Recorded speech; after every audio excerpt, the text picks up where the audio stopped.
Hello student, myself Rakesh Dangi. Today we are going to start another video session for BCom Sem 3 subject corporate account. In last lecture we completed question number 9. So today here we are going to start last question of this chapter, question number 10. It is on your screen. Question is, balance sheet of Prashant Company Limited is as under as on 31st March 2016. Prashant લિમિટેડનું balance sheet નીચે પ્રમાણે છે 31/3/2016 ના રોજનું. The scheme for capital reduction approved by the tribunal is as under. અદાલત દ્વારા જે યોજના મંજૂર કરવામાં આવેલી છે તે નીચે પ્રમાણે છે. Number 1, debenture holder agreed to waive their outstanding interest. Debenture holder એમનું બાકી વ્યાજ જતું કરવા સહમત થયા છે. Number 2, creditors agreed to continue their 80% rights. લેણદારોએ એમનો 80% અધિકાર હક ચાલુ રાખ્યો. ઇનડાયરેક્ટલી એવું કહે છે કે 20% ડ્યુ ફોરગોટ બાય ધેમ. એ લોકો 20%નું જે ડ્યુ છે, લેણું છે, એ જતું કરે છે. 80% ચાલુ રાખે છે, મતલબ 20% જતું કરે છે. Number 3, preference share dividend was in arrears since 1st April 2014. preference share ઉપર 1/4/2014 થી ડિવિડન્ડ બાકી છે. They agreed to waive half the dividend and accept cash for the balance. હવે જે ડિવિડન્ડ બાકી છે એની જેટલી ટોટલ રકમ થશે એના 50% એ લોકો જતું કરવા તૈયાર થયા છે અને બાકીની જે રકમ બીજી 50% જે છે એના માટે એ લોકો રોકડા સ્વીકારશે. Number 4, stock is overvalued by ₹30,000. Stock છે એ 30,000 રૂપિયાથી વધુ ગણાયેલો છે. ઓવરવેલ્યુ વધુ ગણાયેલો છે. Number 5, it is also decided to sell a piece of land at such a price charging 25% profit on book value as to maintain the working capital of the company. It means closing cash balance at ₹20,000. એવું પણ નક્કી થયેલું છે કે જમીનનો એક ભાગ ચોપડા કિંમત ઉપર 25% નફો લઈ અને વેચવો અને એ કિંમતે વેચવો કે જેથી કંપનીમાં કાર્યશીલ મૂડી એટલે કે આખરની રોકડ સિલક 20,000 રૂપિયા જળવાઈ રહે. The remaining land and building is to be appreciated by 25%. જમીનનો એક ટુકડો વેચે છે, બાકીનું જે જમીન મકાન છે એની કિંમતમાં 25% વધારો થાય છે. Last one, number 6, necessary amount required to implement the scheme and also writing of intangible assets and accumulated losses be obtained, reducing both this capital in their paid up capital ratio. આ પૂરેપૂરી યોજનાને લાગુ પાડવા માટે ચોપડેથી અદૃશ્ય અને અવાસ્તવિક મિલકતો માંડી વાળવા માટે બંને પ્રકારની જે શેર મૂડી છે એ બંનેને ઘટાડવી, પણ કઈ રીતે? એમની ભરપાઈ થયેલી જે શેર મૂડી છે એનું જે પ્રમાણ નીકળે એ પ્રમાણમાં ઘટાડવાનું છે. Pass necessary entries and prepare new balance sheet in the books of the company. આમનું લખવાની છે અને કંપનીના ચોપડામાં નવું પાકું સરવૈયું બનાવવાનું છે. ઓકે, એના આન્સર તરફ જોઈએ આપણે.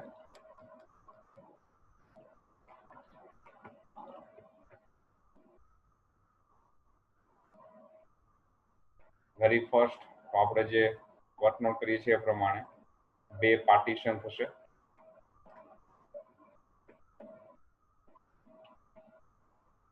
કેપિટલ રિડક્શન ફંડ સોર્સ અને કેપિટલ રિડક્શન ફંડ યુટિલાઇઝ.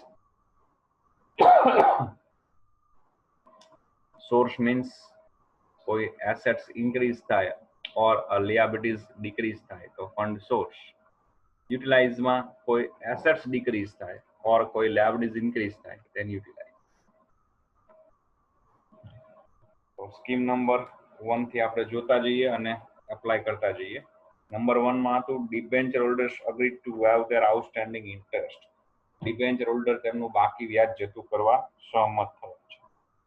તો outstanding interest on debenture balance શીટમાં તમે જોઈ શકો લાયબિલિટી સાઇડ તમને આપેલું છે 5000.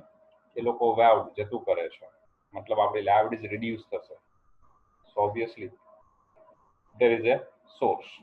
તો સોર્સ સાઈડ લખીશું outstanding interest on debenture 5000.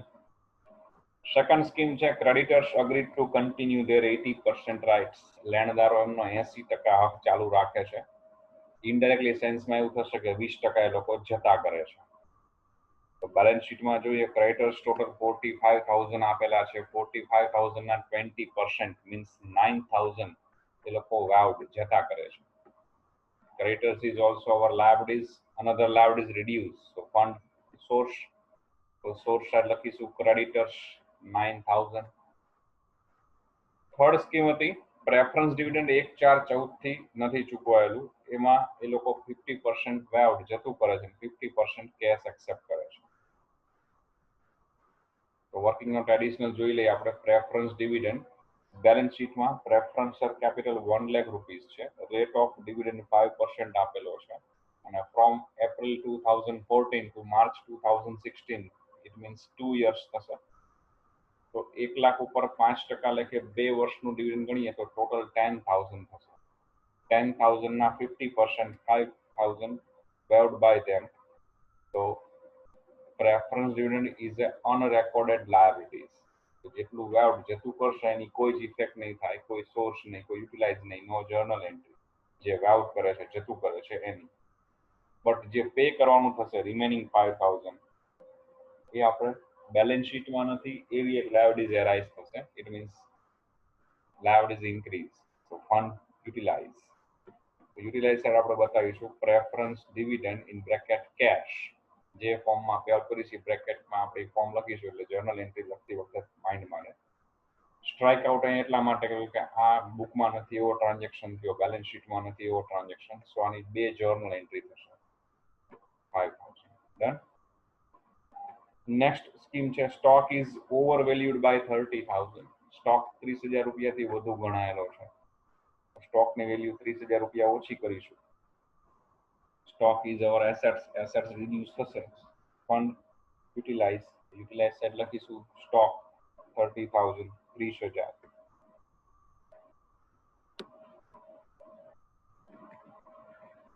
Next condition હતી it is also decide to sell a piece of land at such a price charging 25% profit on book value at to maintain the working capital of the company. જમીન મકાનનો એક ભાગ ટુકડો ચોપડા કિંમત ઉપર 25% લઈ નફો લઈને એવી રીતે વેચો કે જેથી આખરની રોકડ સિલક કંપનીમાં 20,000 રહે. બાકીના જમીન મકાનની કિંમતમાં 25% વધારવાના. વેરી ફર્સ્ટ આપણે એડિશનલ વર્કઆઉટમાં કેશ બેંક એકાઉન્ટ બનાવવું પડશે કારણ કે ક્લોઝિંગ મેન્ટેન કરવાની છે, ક્લોઝિંગ કેશ બેલેન્સ. ઓકે, તો કેશ બેંક એકાઉન્ટ તમે જોઈ શકો એડિશનલ એકાઉન્ટમાં ડ્રો કરેલું છે. Debit side, credit side. Debit side opening balance balance શીટમાં આપેલું હોય તે, બટ અહીંયા બેલેન્સ શીટમાં કેશ બેંક બેલેન્સ આપેલું જ નથી, સો ડેશ ઓર અ નીલ. ક્રેડિટ સાઇડ સેકન્ડ લાઇન ઓર થર્ડ લાઇનમાં લખશું બાય ક્લોઝિંગ બેલેન્સ, જે કન્ડિશનમાં મેન્ટેન કરવાની સૂચના છે તે 20,000 ક્લોઝિંગ થશે. ઓકે, હવે આપણે વર્કઆઉટ કરીએ કે લેન્ડ બિલિંગ ટોટલ 1 લાખ રૂપીસનું છે. પછી કોઈ કેશ ટ્રાન્ઝેક્શન થયો હોય તો એની એન્ટ્રી જોઈ લઈએ. તો પ્રેફરન્સ ડિવિડન્ડ કેશમાં પે થશે 5,000. તો એ લખી લઈએ બાય પ્રેફરન્સ ડિવિડન્ડ 5,000 પે થશે. So cash goes out, then cash credit. So credit side by preference dividend 5,000. Cash બેંકને ક્લોઝ કરી તો ક્રેડિટ સાઇડ ટોટલ થશે 25. Same total debit side apply કરીએ 25. ડેબિટ સાઇડ કોઈ અમાઉન્ટ છે જ નહીં, મીન્સ 25 નો ગેપ આવશે. તો આ જે ગેપ છે એ પીસ ઓફ લેન્ડ તમે જે સેલ કરો છો એની સેલ્સ પ્રાઇસ બતાવે છે. તો to land building account in bracket sales price 25. મતલબ જમીન મકાનનો જે ટુકડો આપણે બુક વેલ્યુ પર 25% પ્રોફિટ ચાર્જ કરીને સેલ કરવાનો છે એની સેલ્સ પ્રાઇસ 25 થશે, બીકોઝ જેટલી સેલ્સ પ્રાઇસ હશે એટલા જ આપણી પાસે કેશ આવવાની છે. તો એ ગેપ આ બતાવે છે cash bank account. Land building total 1 lakh રૂપીસની વેલ્યુ છે, એમાં sale of piece of land અને રિમેનિંગ પાર્ટ, આ બે પાર્ટીશન કેવી રીતે કરવા એના માટે આ કેલ્ક્યુલેશન છે. Suppose book value of piece of land is ₹100. આપણે જમીનનો જે ટુકડો વેચી છે એની બુક વેલ્યુ ₹100 છે. સો 25% પ્રોફિટ ઓફ ઇટ વિલ બી ₹25. એના 25% નફો આપણે લઈને વેચી છીએ તો એના ₹100ના 25% નફો ₹25 થશે. So sales price of land, piece of land will be ₹125. તો જમીનનો જે ભાગ આપણે વેચશું એની વેચાણ કિંમત 125 થાય. રેશિયો આપીએ sales price is to book value. Sales price 125, then book value 100, sales price 25,000 as for this account. Cash bank account માં જે 25 gap મળે છે તે. Then what? તો એનું કેલ્ક્યુલેશન આન્સર આવશે 20,000. It is a book value of piece of land which you sold. તો અહીંયા 1 લાખ રૂપીસ બુક વેલ્યુ છે, એમાં 20,000 બુક વેલ્યુ જમીનનો જે ટુકડો વેચો છો એ છે, રિમેનિંગ થશે 80,000. આ 20,000 ના 25% પ્રોફિટ ચાર્જ કરો તમે તો 20,000 ના 25% એટલે 5,000 રૂપિયા પ્રોફિટ થાય. 25 માં સેલ થશે, પ્રોફિટ એડ કરશું. અહીંયા રિમેનિંગ બુક વેલ્યુ છે 80,000, બટ એની ન્યૂ વેલ્યુ છે એમાં 25% એપ્રિશિએટ કીધું છે કરવાનું. તો 80,000 ના 25% ઇટ મીન્સ 20,000 એપ્રિશિએટ થશે. તો એની ન્યૂ વેલ્યુ થઈ જશે, રિમેનિંગ લેન્ડ બિલ્ડિંગની ન્યૂ વેલ્યુ પણ 1 લાખ રૂપીસ થઈ જશે. ઓકે, તો અહીંયા બે ઇફેક્ટ થશે કે એક તો જમીનનો જે ટુકડો વેચી છે 20,000ની બુક વેલ્યુનો ટુકડો આપણે 25 માં વેચી છે, so 5,000 profit. It is our source side profit on sale of piece of land 5,000. બાકીની જમીન મકાનની કિંમત બુક વેલ્યુ 80,000 છે, બટ એમાં 25% એપ્રિશિએટ કરીએ છીએ, so 20,000 એની વેલ્યુ ઇન્ક્રીઝ થશે. There is another assets increase. So fund source, land and building in bracket remaining 20,000. Last condition છે necessary amount required to implement the scheme and also writing off intangible assets and accumulated losses to be obtained by reducing both the share capital in their paid up capital ratio. આખી યોજનાને અમલ કરવા ચોપડેથી અદ્રશ્ય અવાસ્તવિક મિલકતો માંડી વાળવા, નુકસાન માંડી વાળવા, બંને પ્રકારની શેર મૂડીને એની ભરપાઈ મૂડીના પ્રમાણમાં ઘટાડવાની છે. બટ એ માટે પહેલા આપણે બેલેન્સ શીટમાં જઈએ, એસેટ સાઇડ જે ઇન્ટેન્જિબલ ને ફિક્ટિશિયસ એસેટ્સ છે, અદ્રશ્ય અવાસ્તવિક મિલકત, એ રાઇટ ઓફ માંડી વાળીશું. તો એસેટ સાઇડ જઈએ તો ગુડવિલ 20,000 છે, પેટન્ટ્સ 10,000 છે, પછી પ્રોફિટ એન્ડ લોસ 90,000 છે. ઓકે, ઇન્વેસ્ટમેન્ટમાં તમે જોઈ શકો છો બેલેન્સ શીટમાં તમને આઉટર કોલમમાં 40,000 આપેલા છે, બ્રેકેટમાં માર્કેટ વેલ્યુ 36,000 આપેલી છે. ઇટ મીન્સ ઇન્વેસ્ટમેન્ટની માર્કેટ વેલ્યુ 10% રિડ્યુસ થઈ છે, 40 ની બદલે 36, 4,000 રિડ્યુસ. તો એ એક હિડન કન્ડિશન છે, બી કેરફુલ હિયર. ઇન્વેસ્ટમેન્ટ અહીંયા 4,000 રૂપીસ રિડ્યુસ થશે, so it is our utilise. સ્ટોકમાં તો પેલા આવી ગયું છે 30,000, પેલા જ કન્ડિશન ઓવર વેલ્યુડ હતું. તો આ રીતે capital reduction fund account complete કરીશું તો ક્રેડિટ સાઇડ ટોટલ થશે 1,59,000. It means utilise. Total of utilise 1,59,000, while total of source is only 39,000 થશે. So there is a gap 1,20,000, 1,20,000 no gap આવશે સોર્સ સાઇડ ગેપ છે. It means surplus of utilise, ઉપયોગ વધારે થઈ ગયો છે. તો બેલેન્સ સોર્સ ક્યાંથી મેળવીશું?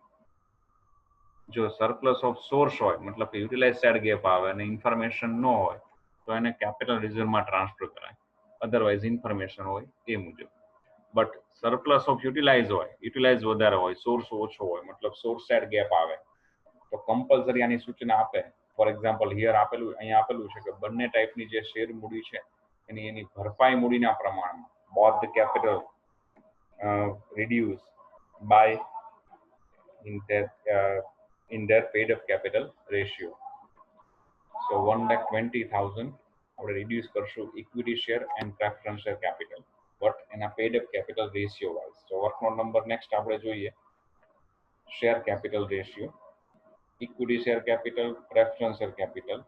equity share capital balance sheet માં paid up છે 2 lakh and preferential capital છે 1 lakh. રેશિયો કાઢીએ તો 2:1 નીકળશે, 2:1. સો 1,20,000 ને 2:1 માં ડિવાઈડ કરીએ, equity share capital 1,20,000 into 2/3 is equal to 80,000 થશે. Preferential capital 1,20,000 into 1/3 40,000. ટોટલ 120 થઈ જશે. અહીંયા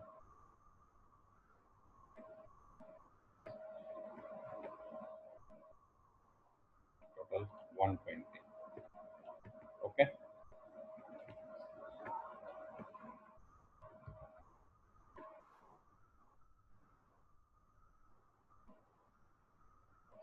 Journal entry જોઈએ. તો journal entry first from source side. તો source side તમે લખેલું છે અહીંયા આઉટસ્ટેન્ડિંગ ઇન્ટરેસ્ટ ઓન ડિબેન્ચર અને ક્રેડિટર્સ એ બંનેને સાથે લઈ લઈએ, બીકોઝ પીસ ઓફ લેન્ડને આપણે સેલ કરી એનો પોઈન્ટ બી સાથે લેવાનો છે. એન્ટ્રી નંબર 1 થશે outstanding interest on debenture account debit, creditors account debit to capital reduction fund account.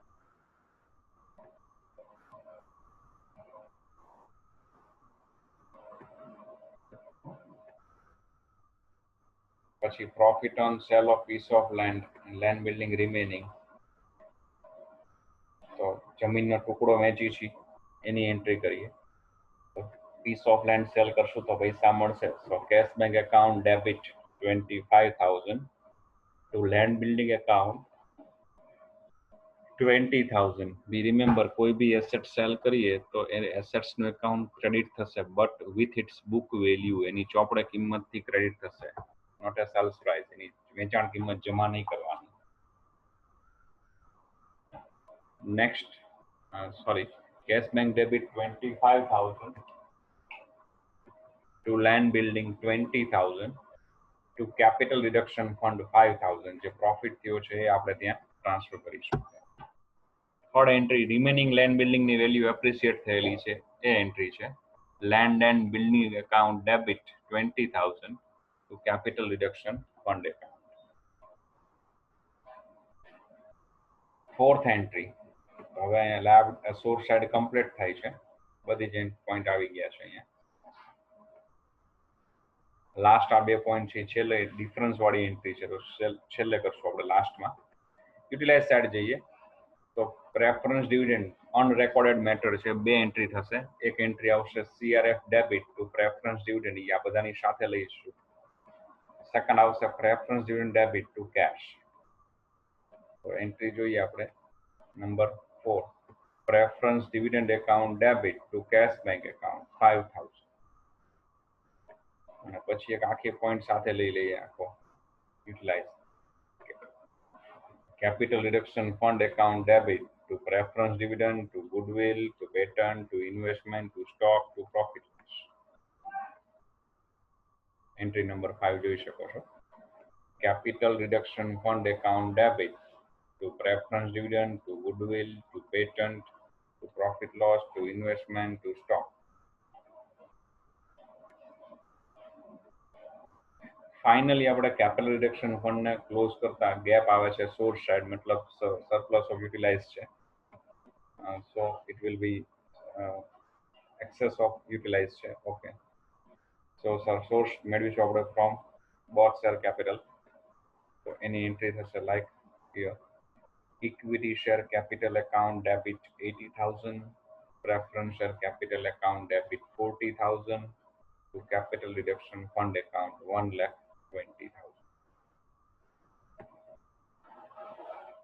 Okay.